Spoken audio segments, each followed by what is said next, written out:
다 왔죠? 시험도 잘 봤어요? 시험 잘 봤어?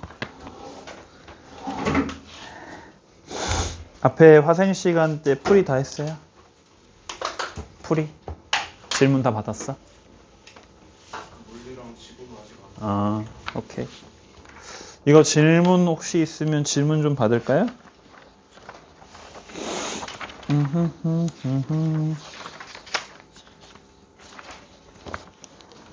질문 혹시 있으시면은 앞에서부터 질문을 받아보죠.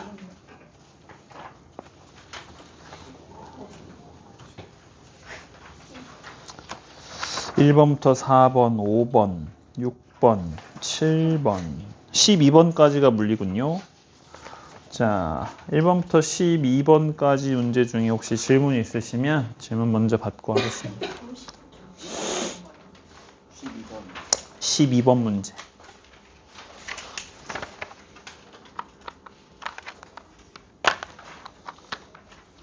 그림을 먼저 잘 파악을 해줘야 되는데요.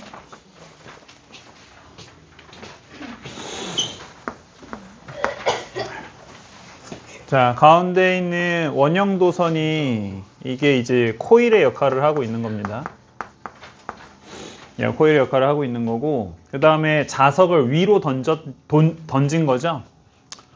실제로 우리가 자석을 던졌을 때 이렇게 똑바로 올라가지 않겠지만, 자, 이 자석이 이렇게 위로 쭉 올라갔다가, 자, 최고점을 찍고 다시 떨어지는 거죠. 자, 이렇게 다시 떨어져서 지금 P라는 위치를 2번 지나고 있는 겁니다. 그죠? 그래서 올라갈 때랑 내려갈 때 이렇게 2번 지나고 있는 상황을 문제에서 보여주고 있는 거고요.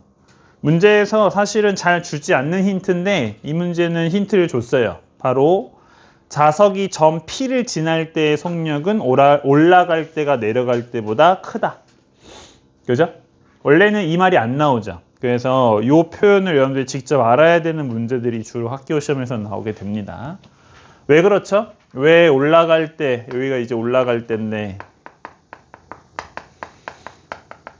저희가 내려갈 때고요. 왜 올라갈 때 속력이 더 빠르죠? 왜 더 빠르지?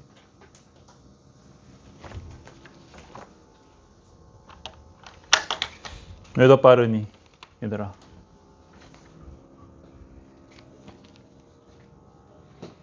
왜 더 빠르죠? 여기 코일 놓은 것 빼고는 우리 아무것도 안 했거든요. 근데 왜 올라갈 때가 내려갈 때보다 더 빨라요?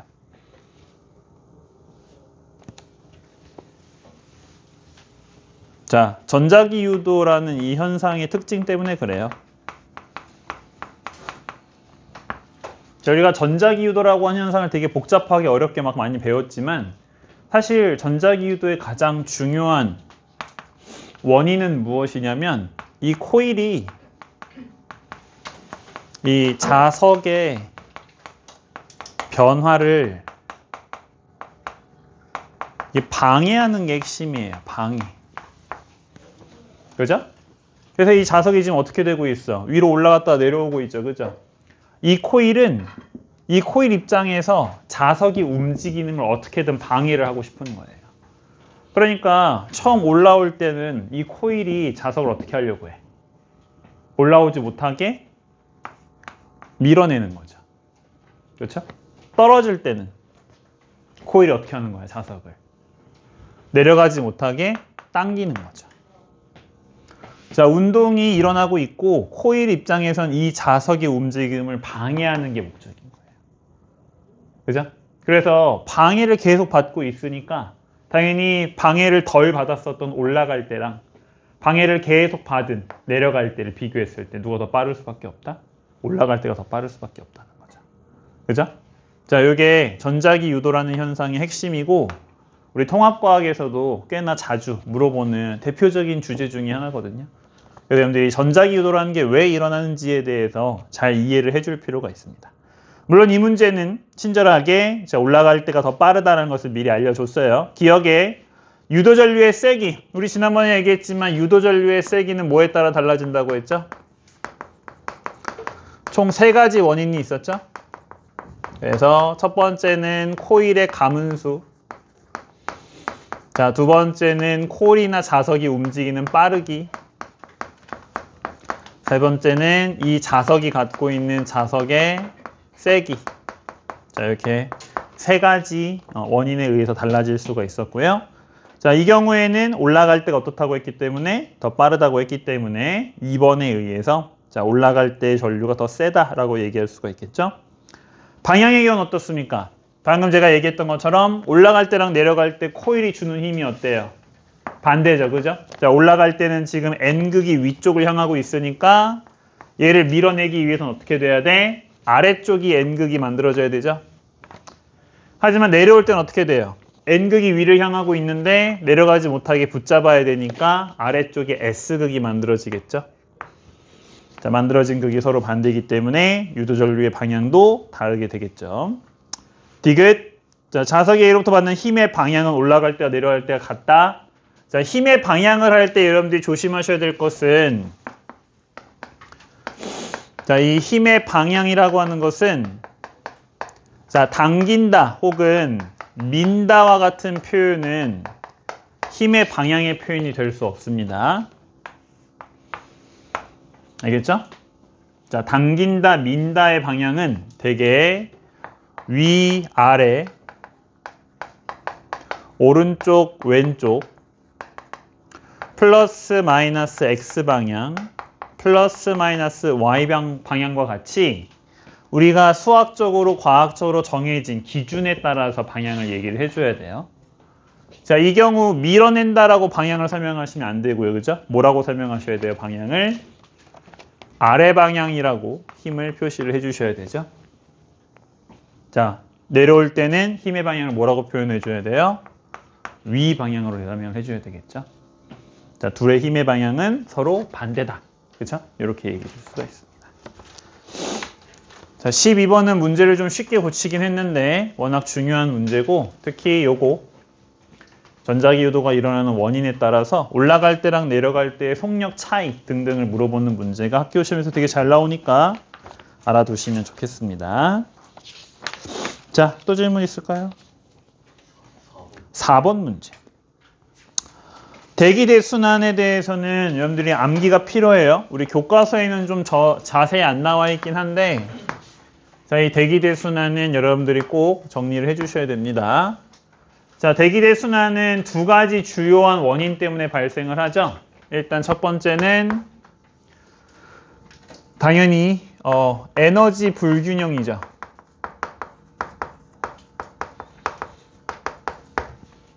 자, 에너지가 저위도는 많이 남고 고위도는 에너지가 부족하면서 자, 이 에너지 불균형을 깨기 위해 에너지를 평형을 맞춰주기 위해서 대기 대순환이 일어나게 된다. 그런데 여기에 이제 무슨 이유가 덧붙어 있다? 바로 우리 지구가 뭐하기 때문에 자전하기 때문에 자, 이렇게 3가지로 나누어진 대기 대순환이 생긴다라는 얘기를 배웠었죠. 자, 그랬을 때 자, 여기 0도 위도 0도, 적도에서는 공기가 어떻게 된다고 했어? 왜? 온도가 더우니까 위로 상승한다고 했죠? 상승한 공기가 원래는 저기 극지방까지 가야 되는데 가지 못하고 중간에 떨어진다. 그렇죠? 자, 왜? 지구 자전 때문에. 자, 이 순환의 이름 우리가 뭐라 부른다? 해들리 순환이라고 부른다고 했었어요. 자, 0에서 30도 사이의 공기의 순환을 우리가 해들리 순환이라고 부른다고 했었죠. 자, 여기 극지방 위도가 90도죠. 자, 위도 90도는 추우니까 반대로 어떻게 된다? 하강기류가 만들어지죠. 그죠? 자, 하강기류가 만들어지는 게 역시 원래는 적도까지 와야 되는데 오지 못하고 중간에 올라가 버린다. 자, 여기 이름을 뭐라 부른다? 그렇죠. 극지방에서 일어난다고 해서 극순환. 자, 일어나는 지역은 60도에서 한 90도 사이 정도로 우리가 보게 된다는 거죠. 자, 그런데 이 사이에 자, 양쪽에 있는 두 놈이 움직이니까 이 사이에 뭐가 생긴다? 옆에 있는 애들과 맞물려 돌아가는 순환이 중간에 이렇게 생겨버린다. 자, 이 순환의 이름을 뭐라 부른다? 페렐 순환이라고 부른다.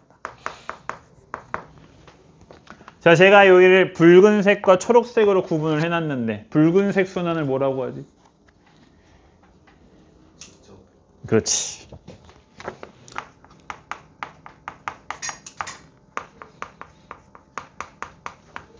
승휴? 지환이? 지환이. 지환이는 항상 표정이 참 좋아. 항상 웃고 있어. 물론 날 보고 웃는 건 아니겠지만. 그쵸? 자, 직접 순환과 간접 순환을 우리가 구분을 한다라고 했었고요. 자, 그때 여기 있는 이 순환에서 여기 보시면 요 위도 30도 근처. 자, 여기서 뭐가 만들어진다? 자, 헤들리와 페렐 순환에서 만들어지는 무슨 순환? 하강기류가 만들어져. 그쵸? 지원아? 하강기류가 만들어지면 요 근처에서 무슨 기압이 주로 형성이 된다고 했지?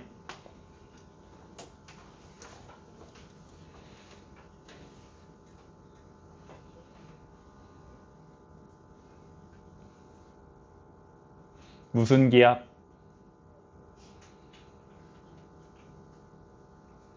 하강이면 무슨 기압?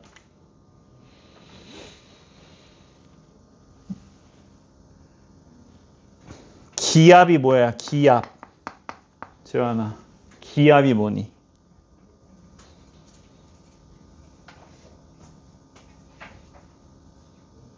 기압이 뭐야? 너가 생각하는 기압이 뭐야?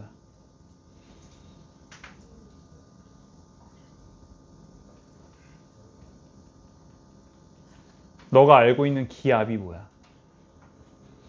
뭐라고 알고 있어? 틀려도 돼.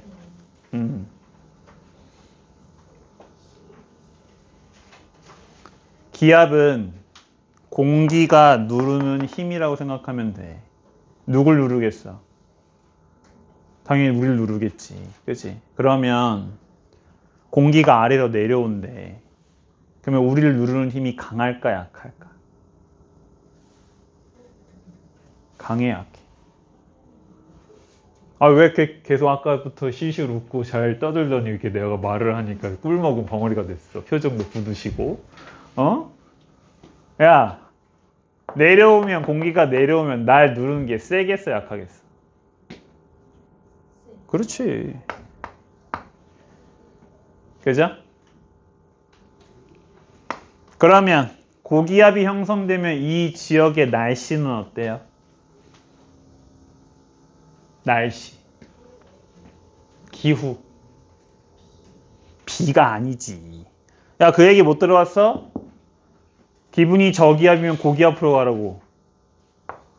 기분이 저기압이면 고기 앞으로 가라고. 그지? 저기압이면 무슨 뜻이야? 기분이가 좋으면이겠어? 나쁘면이겠지. 그치? 우중충하겠지. 그치? 저기압이 어떤 거야?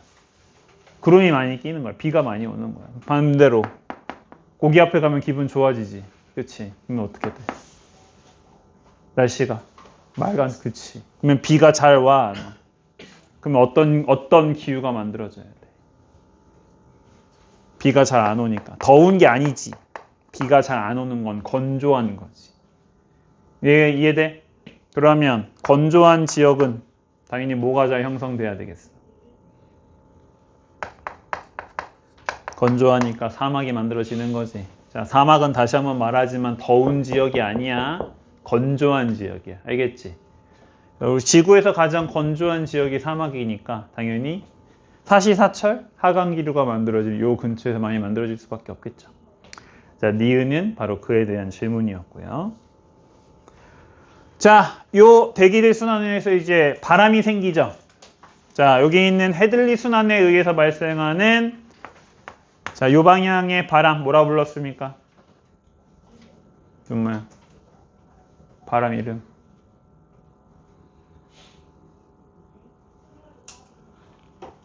이번 학기는 외워야 돼. 알겠지?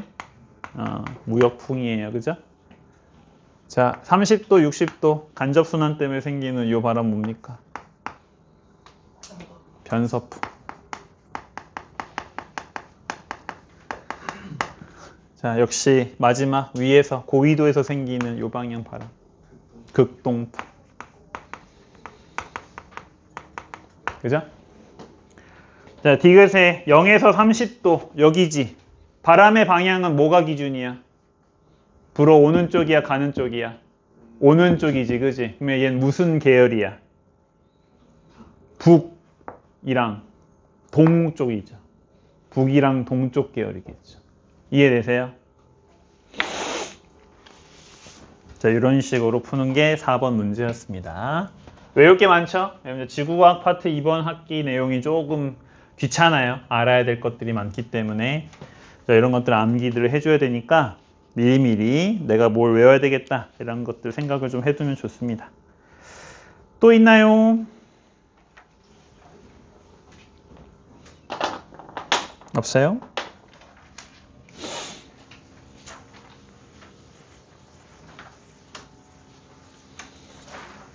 자, 오늘은 그래서 지구과학은 시험을 안 보죠? 이미 앞에서 시험을 봤기 때문에 남은 시간 동안 수업을 좀 진행을 할 건데 아주 쉬운 신재생에너지. 여러분들 아마 2학기 기말고사 시험 범위가 될 것 같은데 자, 거기에 난이도가 비교적 낮은 이 신재생에너지를 천천히 나가서 우리 2시간을 꽉 채우는 느낌으로다가 진행을 해보도록 하겠습니다.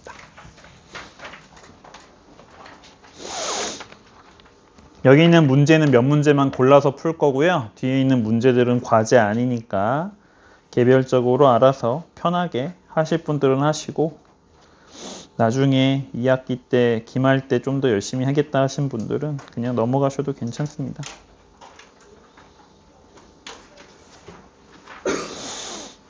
자, 그래서 오늘 할 내용은 신재생에너지입니다.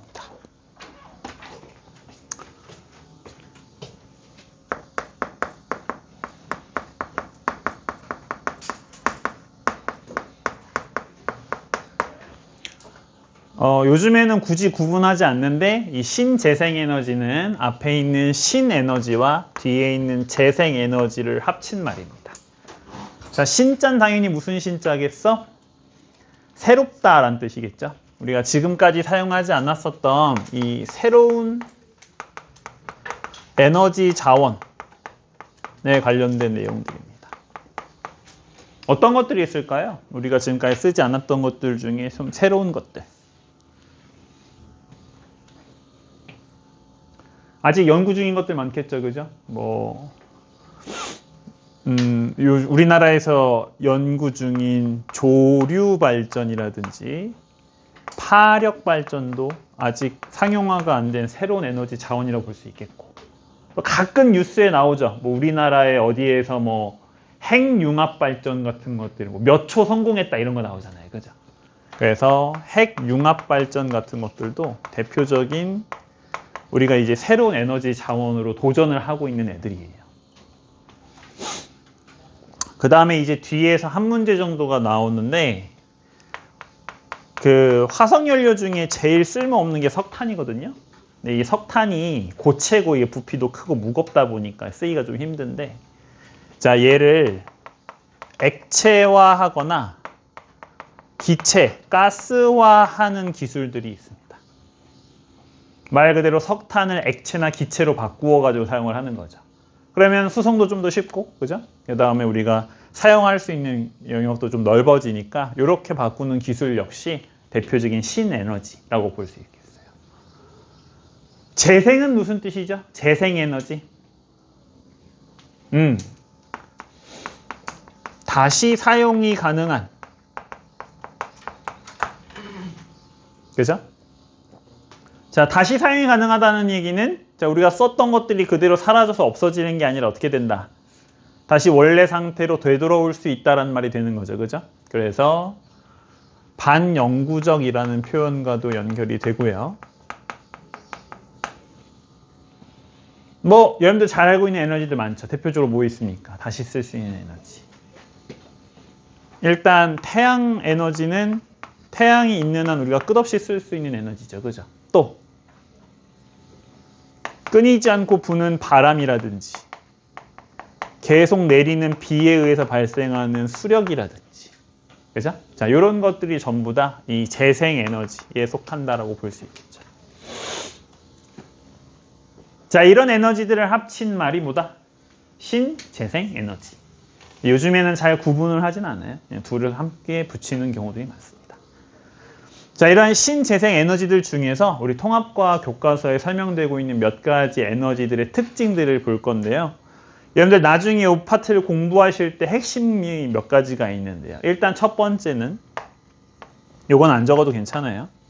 이번 단원에 여러분들 공부하실 때 핵심. 일단 첫 번째는 당연히 자, 어떤 에너지를 사용해서 그 에너지가 어떤 전환 과정을 거치느냐가 되게 중요하겠죠?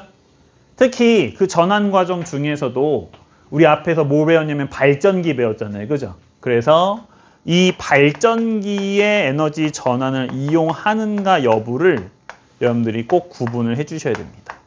발전기를 이용하느냐 안 하느냐를 이제 구분을 해줘야 된다는 거예요. 신재생에너지 하면 되게 좋아 보이죠. 되게 깨끗하고 되게 오래 쓰고 우리가 끝없이 쓸 수 있을 것 같지만 사실은 못 쓰는 데는 다 이유가 있습니다. 그죠? 우리가 아직도 화력발전과 원자력 발전을 주로 쓰는 이유가 있습니다. 바로 단점들이 몇 가지들이 있어요. 이 단점들에 대해서 여러분들이 정리를 해주는 게 되게 중요합니다. 장점은 대부분 비슷비슷하거든요. 근데 단점이 아주 명확하게 구분들이 되고 이 단점들 위주로 공부를 해주는 게 신재생 에너지의 핵심이에요. 뭐 이런 정도만 좀 구분해주면 사실은 그렇게 어렵지 않은 단원이고, 그래서 오늘 마지막 시간에 우리가 이렇게 천천히 나가려고 단원으로 설정이 된 거예요. 자, 신재생 에너지를 몇 가지 배울 건데 우리 통합과 교과서에 있는 애들을 배울 겁니다. 자, 첫 번째. 자, 태양광 발전입니다. 제가 맨날 강조하죠. 태양광 발전이라고 항상 강조해요. 그죠? 제가 뭐랑 구분해 주자고 했었어요? 그렇죠. 태양열과 구분을 해주자 항상 얘기했었죠? 둘은 분명히 다른 발전 방식이기 때문에 구분해 주셔야 돼요. 물론 태양열도 신재생에너지에 속합니다만 우리가 주로 보는 것은 이 태양광 발전에 대해서 볼 겁니다. 이해되시죠?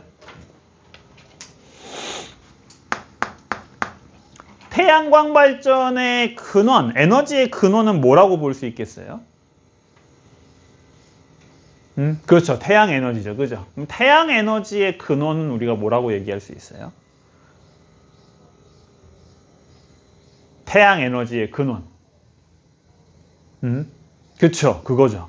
그죠? 우리 통합과 원에서 배웠던 것처럼 태양은 별이고 별의 중심에서 일어나는 반응이 뭐예요? 수소 핵융합이죠. 바로 자, 수소 핵융합에서 발생하는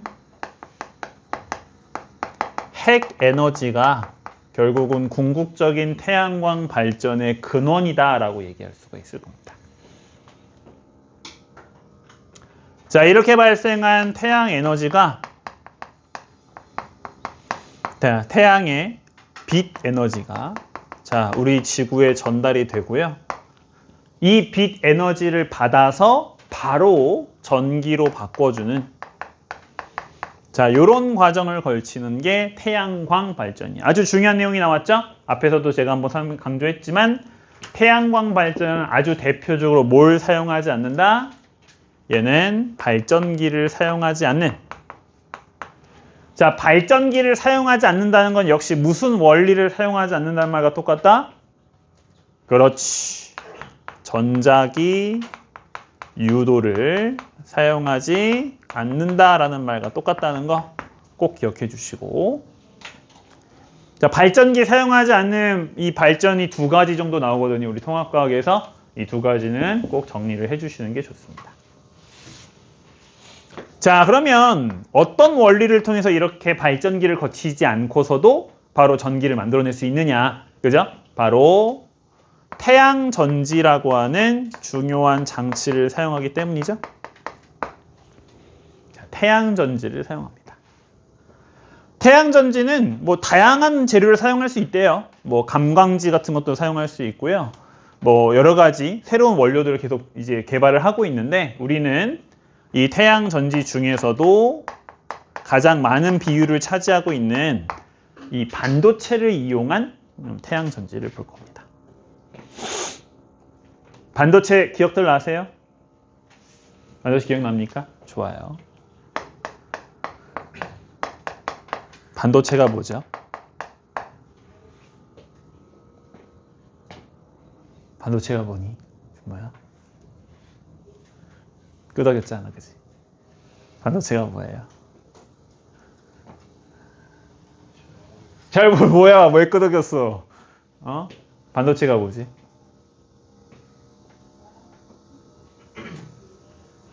반도체가 뭐예요? 인사야. 뭐라고요? 통합과 원에 나왔죠, 그죠? 반도체가 뭐예요? 반도체가 뭐니, 재민아?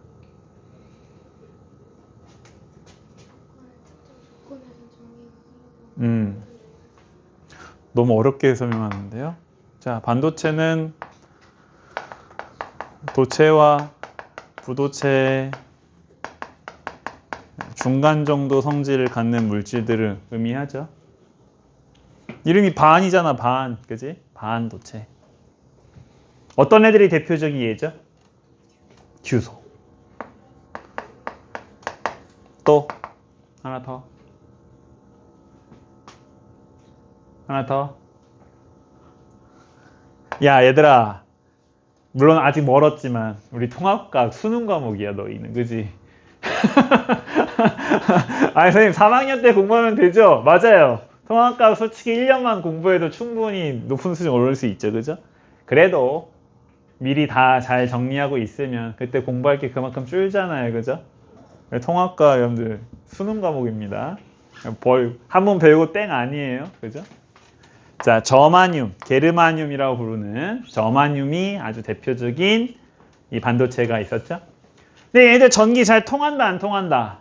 잘 안 통한다. 그지? 얘들 잘 안 통해. 그래서 이 전기가 잘 안 통하는 원래 반도체들 우리가 무슨 반도체라고 부른다? 그렇지. 순수 반도체라고 불렀었어. 맞지? 그런데 얘가 전기가 잘 안 통하는데 우리 얘 전기 제품에 쓰고 싶은 거잖아. 그지? 그러기 얘를 이제 전기 제품에 쓰기 위해서는 전기가 좀 잘 통해야 되겠죠. 그래서 이 순수 반도체에다 뭘 한다? 뭘 하죠? 그렇지. 불순물을 섞었죠. 자, 이 반도체의 순수 반도체에 불순물을 섞는 과정을 뭐라 부르고? 그렇지. 도핑이라고 부르고. 자, 그렇게 만들어진 반도체 종류가 두 개 만들어졌었죠. 그죠? 자, 무슨 반도체와 무슨 반도체? 그렇죠. P형 반도체와 N형 반도체라는 두 가지 반도체를 만들 수가 있다고 했었죠. P형 반도체는 뭐였습니까? P형 반도체. 전자를 그렇게 안 배웠을 텐데. P형 반도체가 뭐니? 그렇지. 13족 원소를 도핑하고요. 뭐가 풍부하다고요? 그렇죠. 양공이 풍부하다. 맞죠?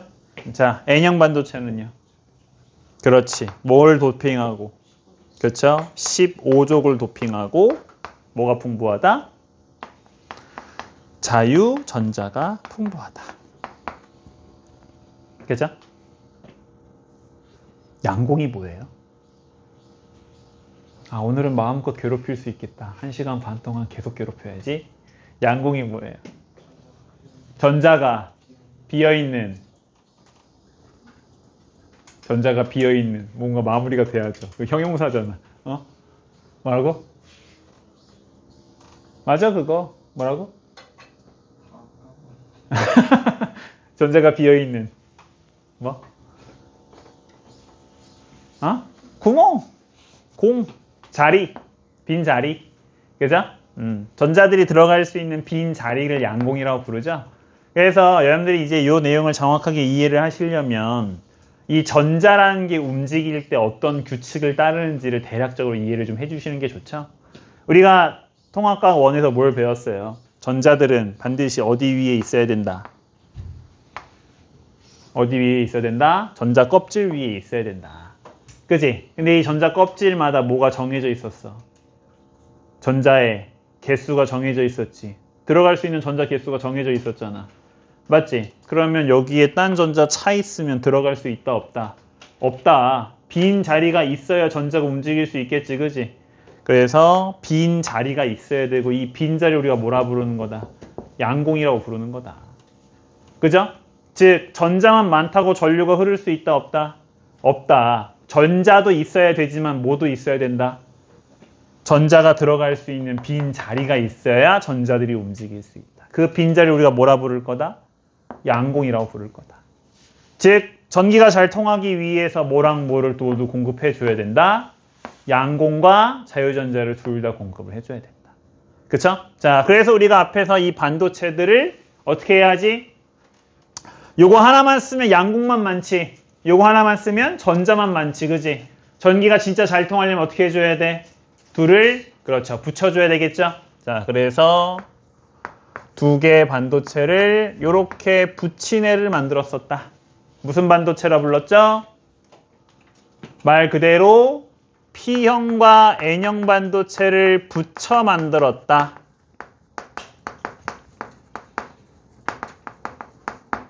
그죠?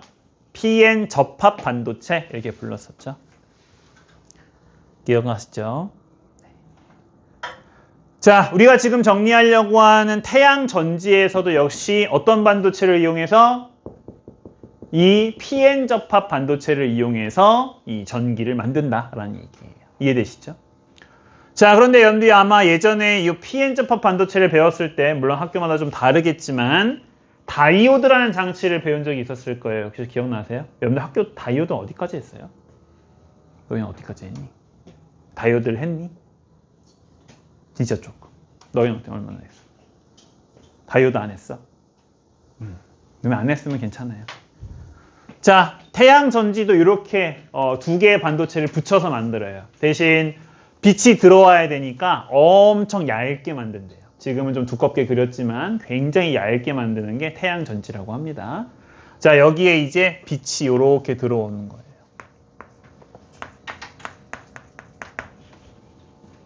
자, 그러면 자, 요 근처에 이제 뭐가 있었겠어? 전자가 있었겠지, 그지?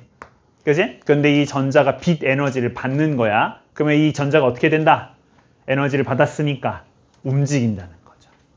자, 그런데 이제 위쪽이 N형이고 아래쪽이 이제 P형이라고 한다면 이 전자는 어디 쪽으로 움직이게 되느냐? 바로 N형 쪽으로 이렇게 움직인다는 거예요. 자, 그러면 전자가 떠났지? 그러면 그 자리에 뭐가 생겨야 돼? 전자가 움직였잖아, 그지? 내가 아까 뭐라고 했어? 양공은 전자가 들어갈 자리라고 했지. 이 자리에 있었던 전자가 어떻게 된 거야? N형 쪽으로 갔잖아, 그지? 그러면 양공은 반대로 어떻게 돼야 돼? 새롭게 생겨서 이 전자랑 반대로 움직이겠지. 뭔 얘기인지 이해돼? 그치? 전자가 움직였으니까 거기에 있었던 건 뭐가 되겠어? 빈 자리가 될 거 아니야, 그치? 그러면 이 빈 자리가 마치 움직이는 것처럼 보인다는 거지. 자, 이렇게 빛을 받아서 전자가 움직이게 되는 현상. 자, 이것 때문에 이제 전류가 흐르게 되는 거죠. 전류는 어디에서 어디로 흐르게 돼요? 전자가 위로 움직이고 있으니까 전류는 이렇게 아래로 흐르는 것처럼 보이게 되겠죠? 자, 이렇게 자, 태양 전지는 PN 접합 반도체를 이용해서 만들게 되고요. 방금 얘기했던 것처럼 이 빛을 받아서 전자가 움직이는 현상을 이용해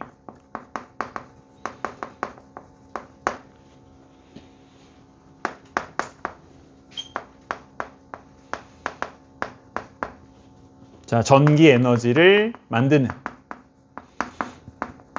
자, 이런 원리를 사용을 하게 됩니다.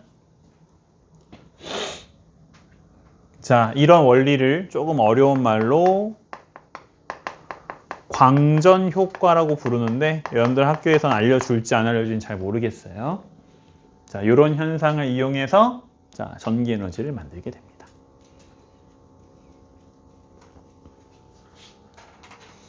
자, 때문에 발전기를 사용하지 않죠? 때문에 이 태양 전지에서는 무조건 어떤 전류가 흘러야 되냐면 항상 방향이 일정한 전류가 흘러줘야 되고요. 자, 우리는 이런 전류를 뭐라 부르기로 했다? 직류라고 부르기로 했습니다. 태양 전지는 항상 직류 전류를 내보내는 특징을 갖고 있어요. 제가 조금 어렵게 알려드렸어요. 이렇게까지 통합과학에서는 안 배울 수도 있습니다. 태양 전지를 자세하게 안 배워칠 수도 있는데 이런 원리를 갖고 있다. 그래서 학교 시험 중에 시험 문제를 좀 어렵게 내는 학교들 같은 경우에는 광전 효과를 좀 자세하게 물어보는 경우들이 있고요. 그죠? 그 다음에 이 광전 효과는 나오지 않지만 밑에 있는 이 직류에 대한 얘기를 강조하는 학교들이 꽤 많습니다. 발전기와의 가장 큰 차이점이라 볼 수 있겠죠? 태양광 발전은 발전기를 사용하지 않는 방식이다 보니까 자, 이 직류에 대한 얘기들을 강조하는 경우들이 많습니다. 자, 장점 볼까요? 뭐 태양광 발전의 장점이야 뭐 다들 쉽게 알 수 있죠. 어떤 장점이 있죠? 태양광 발전하면 딱 생각나는 무제한이죠, 그죠? 반영구적으로 사용할 수 있고요. 에너지가 무제한이고 발전 과정에서 오염물질 나와요, 안 나와요? 잘 안 나오죠? 요건 우리가 앞으로 배우는 에너지들의 거의 공통 요소라고 생각하시면 될 것 같아요, 그죠? 그래서 방금 얘기했던 것처럼 친환경적이고 그 다음에 에너지가 거의 반영구적으로 쓸 수 있고 그죠? 네, 이런 특징들은 앞으로 배우는 에너지 자원들은 거의 그대로 갖고 있다고 생각하시면 될 것 같습니다. 자, 또 좋은 장점이 뭐가 있을까요? 자, 한번 설치해 두면은 사실 손 쓸 일이 거의 없다고 합니다. 물론 실제로 막 유튜브 같은 거 찾아보면은 안 그렇다고 하긴 하는데 우리 교과서에서는 자, 유지 보수가 매우 쉽다라고 얘기를 합니다. 먼지만 좀 잘 닦아주면 된대요.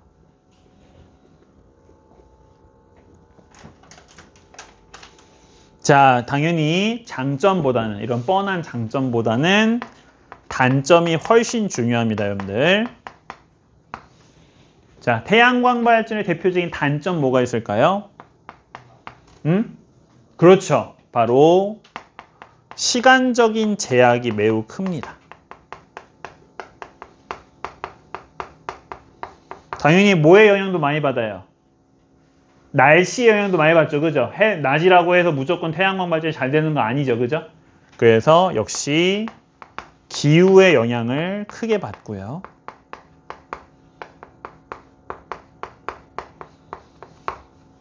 자, 태양광 발전에 은근히 잘 안 좋은 점. 바로 설치 비용이 비싸다고 합니다. 요즘은 많이 싸졌대요.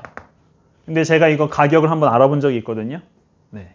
2년 전에 한번 알아본 적이 있는데 아파트 베란다에 설치하는 일반 가정용 태양전지 설치 비용이 한 2천만 원 정도 든다고 합니다. 그래서 2천만 원 정도 들인 다음에 그걸로 이득을 보려면 5년을 사용해야 된대요. 5년. 5년 동안은 계속 손해인 거야. 중간에 떨어지거나, 그렇지? 태풍 불어서 날아가거나, 뭔가 내가 실수해가지고 깨트리거나 이러면은 이제 다 손해가 된다는 거죠. 그죠? 그래서 초기 설치 비용이 되게 큰 편이라고 하고, 마지막으로는 대량의 발전을 위해서는 굉장히 넓은 면적의 토지가 필요하다고 합니다.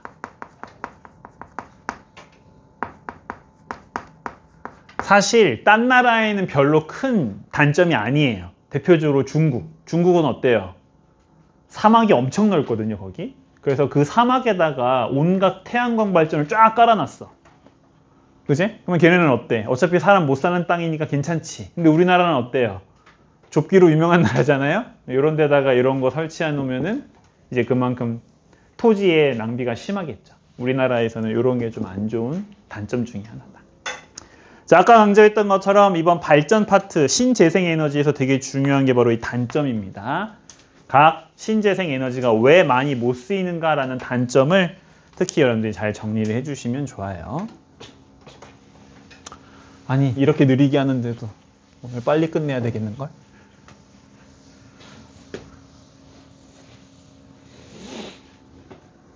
또 너무 일찍 끝내면 여러분들이 또 섭섭하잖아요. 그죠? 아, 내가 2시간 수업 들으려고 왔는데 왜 10분이나 일찍 끝내줘? 이러면 화가 나잖아요. 여러분들. 그죠? 최대한 시간을 맞춰드리기 위해서 천천히 나가겠습니다. 알겠죠?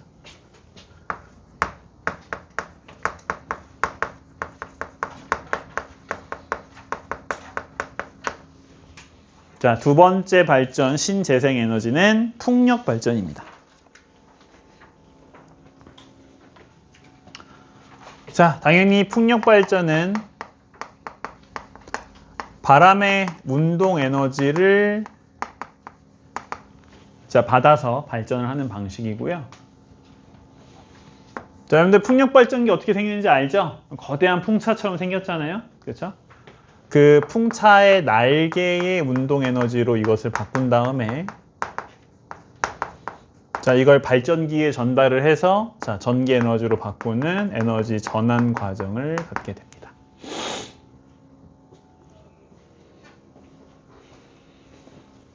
자, 이 그림은 그려도 되고 안 그려도 됩니다. 제가 그림을 이렇게 잘 그리지 못해가지고 여러분들 그냥 이상하면 그리지 마세요.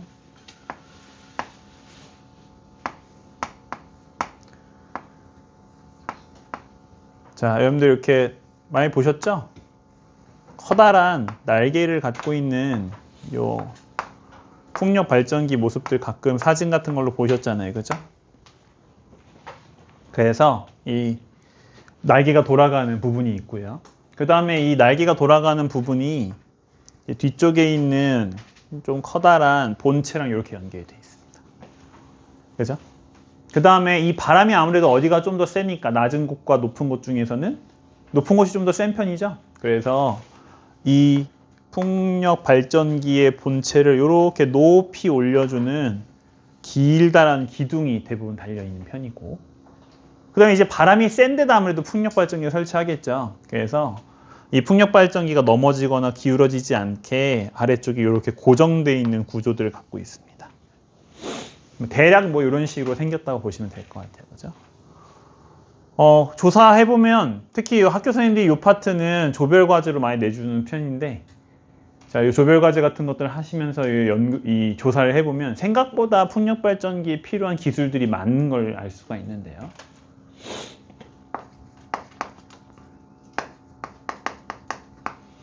일단 첫 번째, 자, 날개.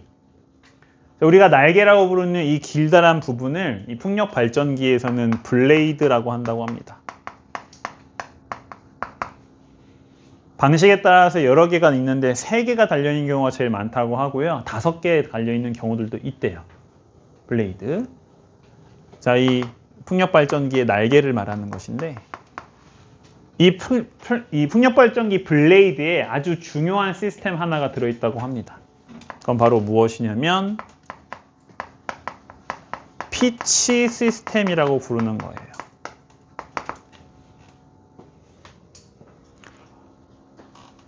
자, 바람이라고 하는 게 항상 일정하지 않죠? 그죠? 어떨 때는 세게 부는 날도 있고 어떨 때는 되게 약하게 부는 날도 있을 거예요. 바람이 너무 세게 불면 어떤 일이 일어날 수 있어요? 이 날개가 부러질 수 있어요. 그죠? 바람이 너무 약하면 어떻게 될 수 있어요? 이가 잘 안 돌아갈 수 있죠. 자, 이때 이 피치 시스템은 뭘 하는 애냐면 바로 이 바람의 세기에 따라 이 날개 블레이드의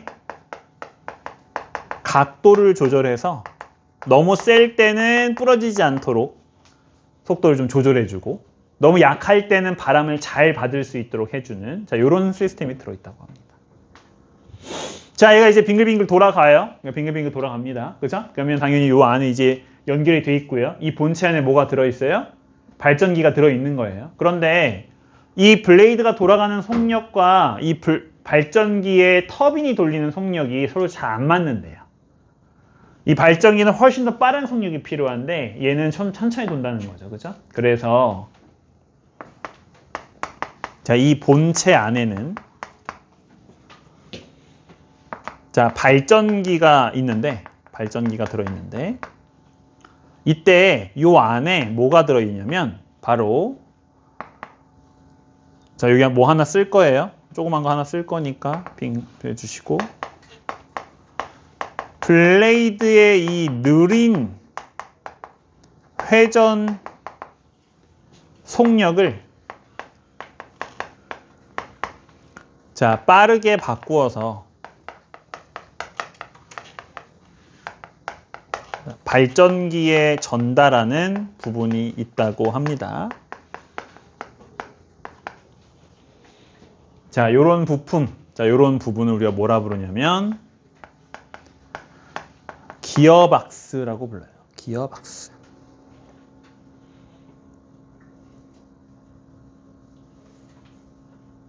그러면 자, 이렇게 전달받은 빠른 회전이 발전기에 전달이 되고 이 발전기에서 발전을 하는 거죠.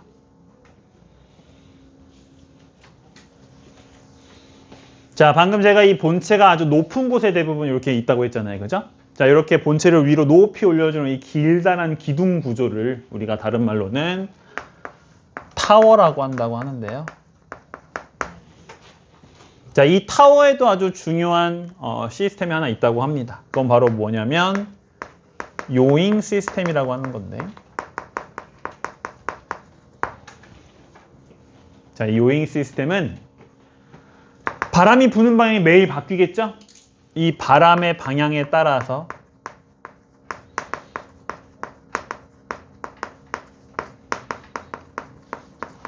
이 본체의 각도를 조절해주는 시스템을 자, 요잉 시스템이라고 한다고 합니다. 이런 게 들어있대요.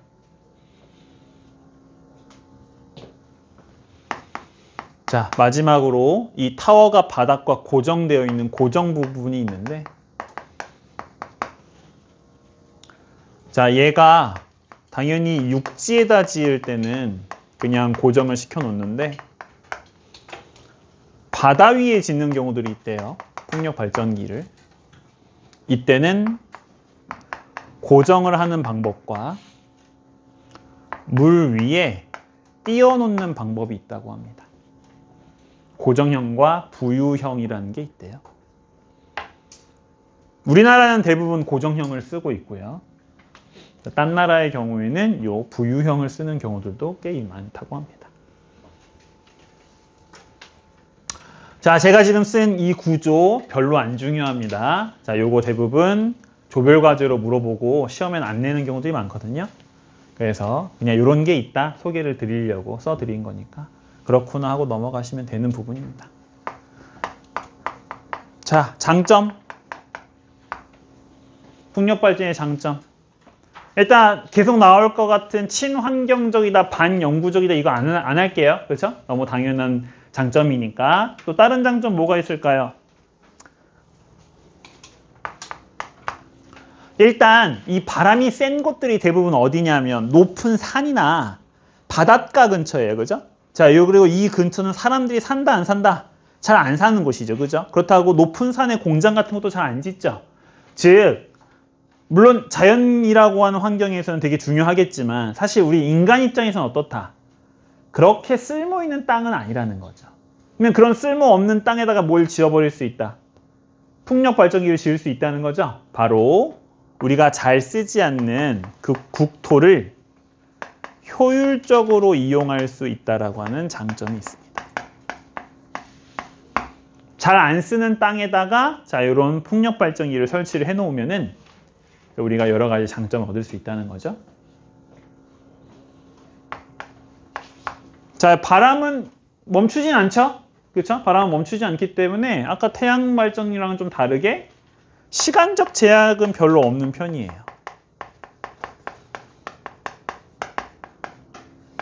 물론 시간대별로 바람의 세기가 달라지는 지역들이 있긴 한데 그래도 거의 없다라고 볼 수가 있을 것 같습니다. 자, 역시 단점이 중요하죠? 자, 풍력 발전의 가장 큰 단점 중에 하나. 일단 바람이 언제 많이 불고 언제 적게 부는지 정확하게 알기가 힘들죠. 그죠? 당연히 발전량에 대한 예측이 안 되는 편이고 당연히 기후의 영향도 잘 받습니다.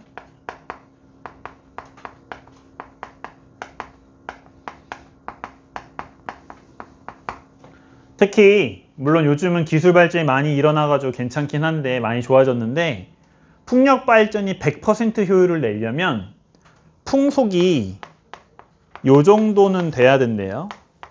초속 11에서 15m가 돼야 풍력 발전기가 잘 활동한다고 합니다.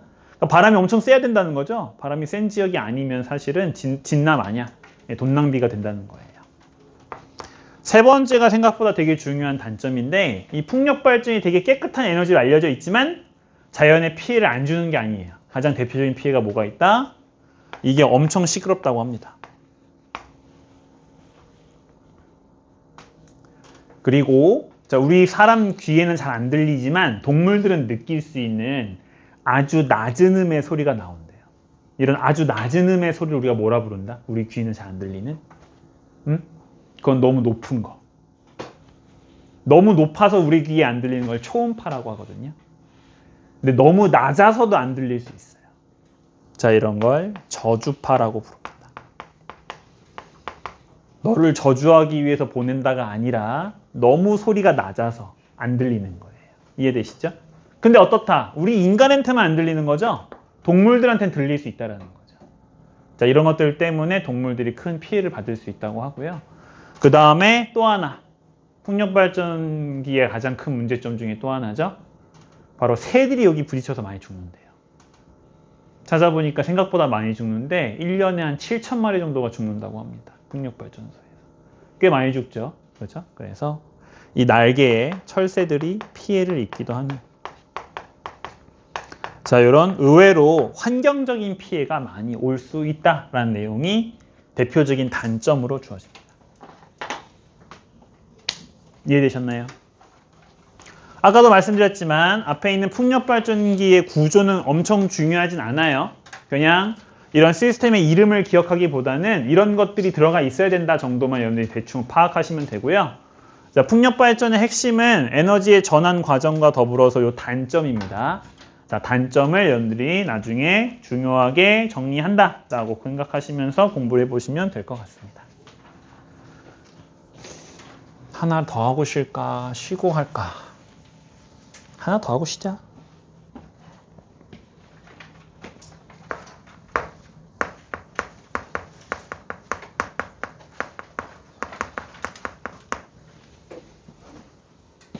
자, 세 번째 에너지는 조력 발전입니다. 조력 발전. 자, 이름에서 알 수 있다시피 조력 발전이 이용하는 근원 에너지는 바로 뭐다? 뭐다? 조력 에너지다. 자, 조력 에너지가 뭐였죠, 여러분들? 통합과 원에 나왔어요. 조력 에너지가 뭐였습니까? 뭐예요, 그게? 밀물, 썰물이죠. 왜 생겨요? 그렇죠. 달과 태양의 인력 때문에 발생을 하죠. 그죠? 자, 이 태양과 달의 인력이 바닷물을 끌어올렸다가 내보냈다가 하죠. 자, 이걸 우리가 무슨 현상이라 부르고? 밀물과 썰물이라고 부르고요. 이거 썩이 아니에요. 썰이에요. 그죠? 자, 바닷가가 있어. 바다가 있어. 근데 이 바닷물이 이렇게 위로 가득 올라왔어. 밀물 때. 이 상태를 우리가 무슨 상태라고 부르지? 물이 최대로 올라왔다. 만조라고 불러요. 가득 차다란 뜻이에요. 자, 썰물 땐 바닷물이 쫙 빠져나가지. 그러면 바닷물이 이렇게 낮아져. 이걸 뭐라 부르죠? 그렇죠. 간조라고 부르죠. 그때 이 물의 높이차가 생겨요. 이 높이차를 우리가 뭐라 부르죠? 그렇지. 좀 더 풀네임이 뭐였죠? 조차의 풀네임. 그렇죠. 조수 간만의 차죠. 맞죠? 이걸 줄여서 뭐라 불러요? 조차라고 불러요. 자, 밀물과 썰물 때문에 뭐가 발생을 한다? 물의 높이의 차이가 발생하는 거예요. 자, 우리 물이 높은 곳에서 떨어지면 뭐가 발생할 수 있죠? 에너지가 발생할 수 있죠. 그죠? 바로 이 에너지를 이용하는 발전 방식이 조력 발전이 되는 거고요. 그래서 이 조력 에너지가 뭐로 바뀐다? 바닷물의 위치 에너지로 바뀐 다음에 자, 이것이 발전기를 통해 터빈의 운동 에너지와 자, 전기 에너지로 전환이 되는 과정을 갖고 있다라고 조력 발전의 에너지 전원을 설명할 수 있습니다. 이해되셨나요? 자, 조력 에너지가 근원이라는 거 되게 중요하고요. 우리가 알고 있는 대부분의 많은 에너지들이 태양 에너지가 근원인 경우들이 많은데 자, 얘는 조력 에너지가 근원이다. 우리나라에는 이 조력 발전소가 어디 있다? 서해 어디? 여러분들 들어봤어요? 시화호라는 곳에 있습니다. 여러분들 안 들어봤어요? 와, 이게 진짜 세대 차이 심하다. 우리 때 시화호는 되게 유명한 애였는데 얘가 왜 유명했냐면 엄청 더러운 물로 유명했거든요. 엄청 더러운 물로 유명했어요. 제가 안산 사람이거든요, 원래. 제가 어렸을 때 안산 살았거든요. 그 침착맨 산다는 안산이 제가 원래 살았던 곳인데 이게 서해안 중에 이렇게 바닷물이 들어와 있는 곳이 있어요. 이쪽이 시흥시고 안산이 이쯤 있거든요. 그 다음에 여기가 어디였지? 대부도 들어봤어요? 아, 서울 촌놈들. 대부도 포도가 얼마나 유명한데. 어쨌든 자, 대부도라는 큰 섬이 있어요. 사실상 섬은 아닌데 섬처럼 불려요. 대부도 옆에 있는 조그만 섬 이름이 제부도. 아, 진짜 이것도 모르고. 자, 여기에 원래 뭘 지었었냐면 바닷물이 막 들어오는데 여기 이제 농사를 원래 지었었거든. 근데 농사를 짓는데 바닷물이 들어오면 어떻게 돼? 짠물이 섞이면서 농작물이 다 죽겠지, 그지? 그래서 그걸 막으려고 요렇게 방조제라고 하는 걸 지었어요. 방조제. 바닷물이 들어오는 걸 막는 큰 댐이야. 근데 문제는 이걸 지어버리니까 무슨 문제가 생겼냐면 여기 물이 고이는 거야. 물이 빠져나갔다가 들어왔다 왔다 갔다 해야 물이 이제 깨끗한데 이게 물이 오랫동안 고인 게 된 거지. 또 하필 안산 여기 시흥 근처에 시화공단이라고 말 그대로 공장 단지가 있었어. 여기서 이제 폐수도 막 내보내지. 바닷물은 멈춰 있지. 그러니까 여기가 이제 엄청 더러워진 거예요. 제가 안산 살았다고 했죠? 그래서 저 어렸을 때는 요 시화호에서 썩은 냄새가 막 날라오기도 했었어요. 너무 더러워지고. 그래서 자, 요 시화호가 더러운 걸로 되게 유명했거든요. 그래서 이제 어떤 계획을 세웠냐면 야, 여기 어차피 바닷물 막혀 있는데 여기에다가 바닷물을 왔다 갔다 뺄 수 있는 수문을 좀 설치를 하자. 바닷물 왔다 갔다. 그리고 이왕 수문 설치하는 거 그 바닷물로 발전도 할 수 있게 여기다가 발전소도 짓자. 조력 발전소를 짓자. 그 다음에 여기 애매하게 끊지 말고 이렇게 이어가지고 댐 위에다가 도로도 만들자. 그럼 여기 이렇게 슝슝 달리면서 좀 더 빨리 갈 수 있잖아, 그지? 자, 요런 이제 계획을 만들어서 여기에 이제 조력 발전소를 설치하는 거죠. 그래서 여러분들은 지금 시화호를 모르는 게 얘가 깨끗해져서예요. 저희 때는 엄청 유명했거든요. 우리 교과서에도 나왔었던 애예요. 자, 바로 이 시화호에 설치되어 있는 게 이 조력 발전소라고 볼 수 있죠. 이 그림은 안 그려셔도 괜찮아요. 알겠죠? 자, 우리 시와호에서 일어나고 있는 조력 발전은 자, 밀물 때 물이 들어오는 걸 이용한다고 합니다. 자, 댐이 이렇게 두껍게 생겼거든요. 실제로 이 두꺼운 댐 위에 도로가 있어서 우리 위에 달릴 수 있어요. 나중에 심심하면 아버지 졸려가지고 한번 가보자고 해보세요. 되게 긴 도로에 옆에 이제 큰 수문들이 막 달려 있거든요. 시간 맞춰서 열었다 닫혔다가도 하고, 뭐 한번 보면 집에 가자 할 만큼 되게 별건 없는데 되게 긴 도로에 이제 댐 위를 달릴 수가 있습니다. 요 이제 밑에 여기다 이제 그릴게요. 자, 커다란 댐이 있는데 이 커다란 댐 밑에 자, 뭐가 있는 거냐면 물이 통과할 수 있는 이런 문이 있고요. 그죠? 그 다음에 여기에 이제 뭐가 달려 있는 거예요, 여기에? 바로 이 발전기가 이렇게 장치가 돼 있는 거죠. 그죠? 그러면 이 댐 안쪽은 뭐예요? 댐 안쪽은 바로 시와호죠. 그죠? 그 다음에 댐 바깥쪽은 뭐예요? 바다죠. 서해 바다예요.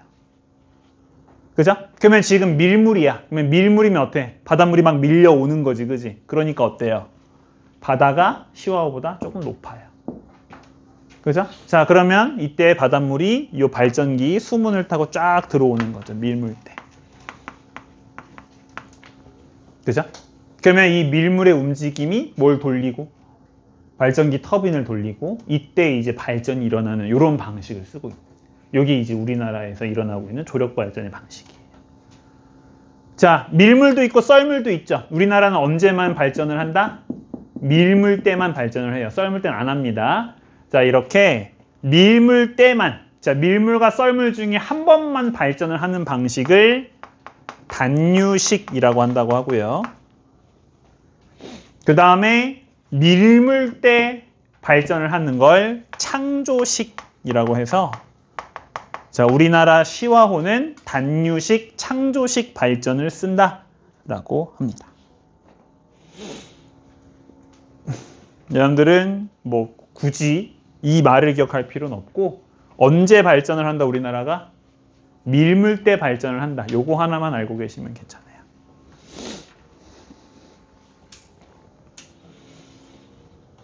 자, 장점은 뭘까요? 장점. 당연히 반영구적일 거고요. 그죠? 발전 과정에서 오염물질 안 나오고요. 그 다음에 또 하나의 장점은 굉장히 큰 규모의 발전이 가능하다고 합니다. 에너지 양이 꽤 커서 찾아보니까 인구 50만 명이 1년 동안 쓸 수 있는 에너지를 여기서 만들 수 있대요. 50만 명 하면 서울에 비해서는 엄청 작지만 그래도 경기도의 도시 같은 데 보면 도시 하나 크기 정도 되죠. 그죠? 그래서 그 도시 하나를 전기를 다 공급할 정도로 많은 양을 할 수 있고 또 이 밀물과 썰물의 특징이 뭐예요? 항상 일어나는 시간이 정해져 있습니다. 매일 얼마마다? 12시간 30분마다 밀물과 썰물이 반복되거든요. 즉 항상 규칙적이기 때문에 얼마나 발전을 할 수 있을지 그 양을 예측하기가 아주 쉽습니다. 굉장히 중요한 장점이에요. 왜냐하면 앞에 있는 태양 광발전이라든가 풍력 발전, 뒤에 나오는 발전 방식들 전부 다 어때요? 예측이 잘 돼야 안 돼요? 잘 안 되죠? 근데 얘는 어떻다? 예측이 아주 쉽다는 장점이 있죠? 자, 거의 유일하기 때문에 기억을 좀 해주셔야 되고요. 그 다음에 한번 지어놓으면 발전에 쓰는 돈은 그렇게 크지 않다고 합니다. 자, 그런데 단점이 되게 크죠. 일단 우리나라에서는 이게 잘 돼요. 그런데 얘를 지을 수 있는 곳은 되게 한정적입니다. 그래서 굉장히 까다로운 입지 조건을 갖고 있어요. 우리나라는 되게 좋은 편이래요. 그래서 우리나라 조력발전소가 전 세계 거의 최고 수준의 가장 많은 전기량을 내보낸다고 하고요. 자, 당연히 이 거대한 댐을 짓기 위해서 어떻게 했어요? 돈이 굉장히 많이 들겠죠, 그죠? 그래서 초기 건설 비용이 매우 크다는 단점이 있고요. 자, 세 번째가 제일 중요하죠? 자, 이걸 지으면 무슨 문제가 생겨버릴 수 있다? 자, 요 바다에 물을 가둬버리니까, 그지? 여기 물이 이렇게 높아지거든? 그러면 뭐가 없어져 버려? 갯벌이 없어져 버린다. 그래서, 자, 갯벌이라든지 해양 생태계에 굉장히 심각한 피해를 줄 수가 있다는, 자, 아주 큰 단점이죠. 여러분들 조력발전소의 가장 큰 단점이 얘예요. 자, 이런 단점들이 존재해서 우리나라에서는 이제 더 이상 지어지진 않고 있고요. 자, 시화호는 이미 지었으니까 잘 쓰고 써야 되겠죠? 이미 지었으니까 써야 되는데 새로운 발전소는 짓고 있지 않은 상황입니다. 질문 잠깐 쉴까요?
중간에 수연쌤 맞아.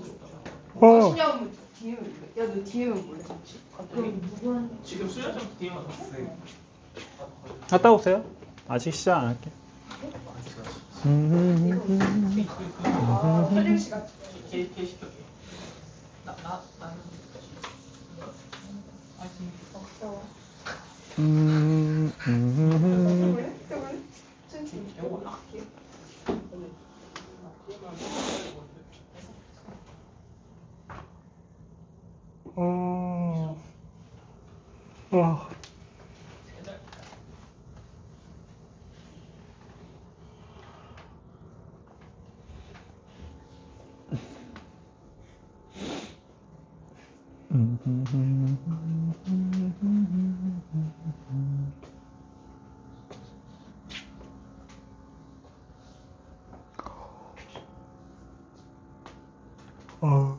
졸려. 잠을 많이 자는데도 졸립네.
자, 네 번째 방식은 조류 발전이에요.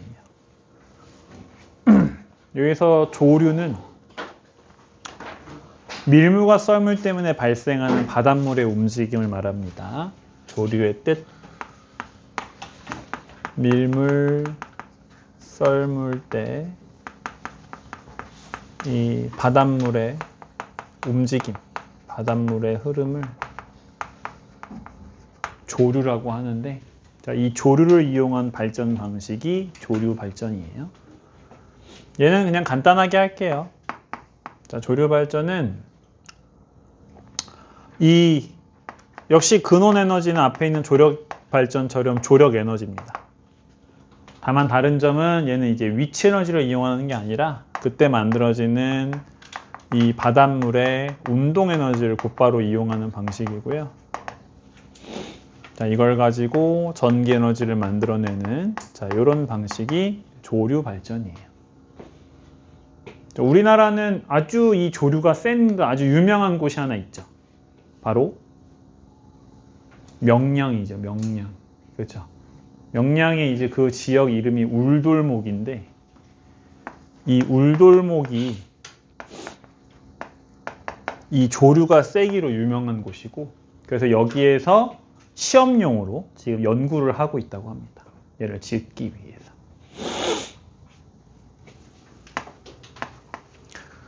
장점은 앞에 있는 조력 발전과의 가장 큰 차이점인데, 얘는 거대한 댐을 지을 필요가 없어요. 얘가 기본적으로, 얘는 여러분들 안 그러셔도 돼요. 이 울돌목이 엄청 좁은 해협이거든요. 바닷물이 이렇게 있는.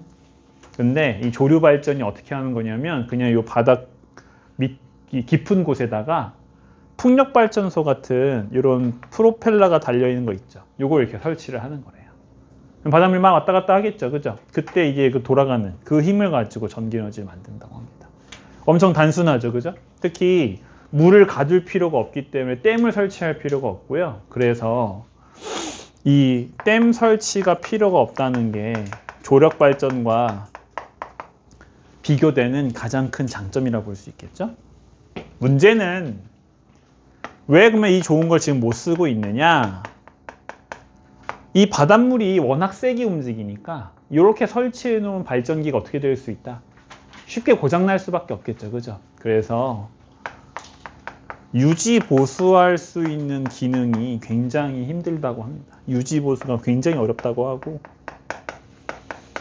그래서 아직은 연구만 하고 있다. 상용화를 하지는 못하고 있다라고 합니다. 우리 교과서에서는 얘를 설명하지 않는 책들도 있기 때문에 그냥 간단하게만 이런 게 있다, 연구하고 있다 정도만 보시면 될 것 같아요. 자, 역시 바다를 이용하는 5번째 발전 방식은 파력 발전입니다. 파도의 힘을 이용하는 거죠. 파도의 힘은 앞에 있는 조력, 조류 발전과는 다르게 근원 에너지가 뭐예요? 바람이잖아. 바람 때문에 파도가 생기는 거잖아요. 그지? 바람은 왜 발생한다고 생각할 수 있으니까 태양 때문에 발생한다고 볼 수 있겠죠. 때문에 얘는 궁극적인 근원 에너지는 조력 에너지가 아닌 태양 에너지가 근원이라고 볼 수가 있을 것 같고요. 이 태양 에너지 때문에 발생한 파도의 운동 에너지를 이용해서 발전기를 돌려서 전기 에너지를 만드는, 자, 이런 발전 방식을 우리는 파력 발전이라고 부릅니다. 역시 우리나라에서 아직 상용화가 되진 않았고요. 연구를 하고 있는데, 자, 얘를 연구하고 있는 곳이, 제주도 여행 가보셨다가 보신 적 있을지 모르겠는데, 제주도 남쪽에 보면 이 해양에너지 연구소라는 곳이 있거든요. 제주도의 용수리 지역 이름이에요. 여기에 이제 우리나라 연구소가 있는데, 여기에서 이제 시범적으로 지어놓고서는 연구들을 좀 하고 있다고 합니다. 아직 얘로 전기를 많이 만들지 못해요.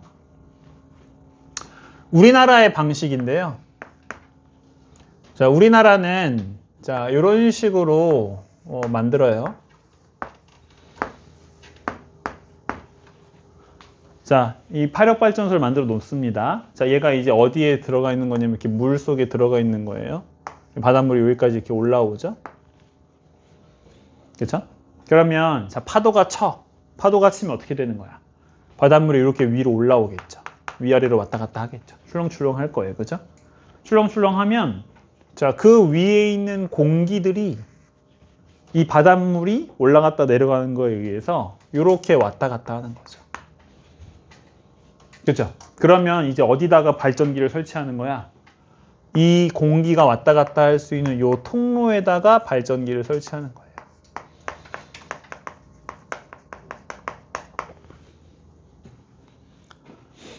자, 요런 우리나라에서 연구하고 있는 방식을 진동 수주형 발전이라고 한다고 합니다.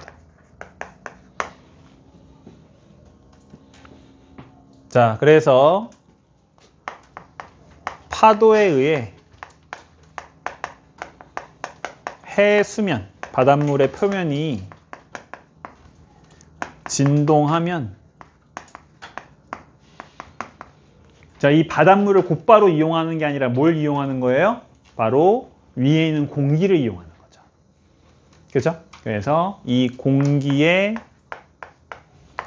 이동이 발생을 하고,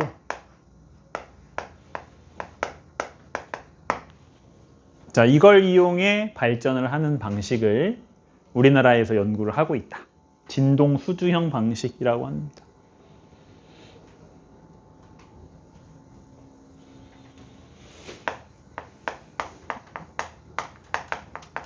장점. 일단 앞에 있는 조력발전과 완전히 반대된다고 보시면 될 것 같은데요. 앞에 있는 조력발전 어떻다고 했었어요?